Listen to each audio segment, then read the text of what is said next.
புரியுது. But use பண்ணும்போது ஞாபகம் வரல. சிஎஸ்எஸ்ல பேடிங் அண்ட் மார்ஜின் கான்செப்டை டியூட்டோரியல் பார்த்து லேர்ன் பண்ணதுக்கு அப்புறம் கூட மறந்து போக காரணம் என்னன்னா, அது உங்க சப்கான்ஷியஸ் மைண்ட்ல ஸ்டோர் ஆகல. அது எப்போ ஸ்டோர் ஆகும்னா, நீங்க எப்போ பிராக்டிக்கலா ஓனா அனாலிசிஸ் பண்ணி ஒர்க் பண்ணும்போது தான். அப்படி இல்லாம லேர்ன் பண்ணும்போதே ஞாபகம் இருக்கணும்னா, சினிமாவை மாதிரி ஒரு விஷுவல் மெட்டஃபர், காட்சி உருவகம் மூலமா லேர்ன் பண்ணிக்கங்கன்னா, அது உங்களோட சப்கான்ஷியஸ் மைண்ட்ல ஸ்டோர் ஆயிடும். சப்கான்ஷியஸ் மைண்டோட உதாரணம், நீங்க வண்டி ஓட்ட லேர்ன் பண்ணதுக்கு அப்புறம் டிரைவ் பண்ணிட்டு இருக்கும்போது குறுக்க யாராவது வந்தா உங்க கையோ காலோ ஆட்டோமேட்டிக்கா பிரேக் பிரஸ் பண்ணிடும்.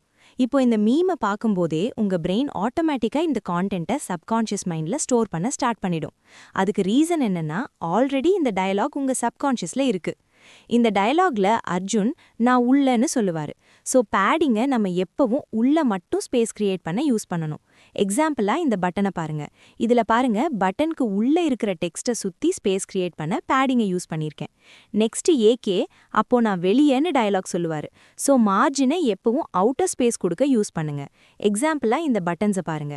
இதுல பாருங்க, பட்டனுக்கு அவுட்டரா இருக்கிற ஒரு பட்டனுக்கும் இடையில கேப் கிரியேட் பண்ண மார்ஜின் யூஸ் பண்ணியிருக்கேன். இவங்க 2 பேருக்கும் நடுவுல ஒருத்தர் வருவாரு.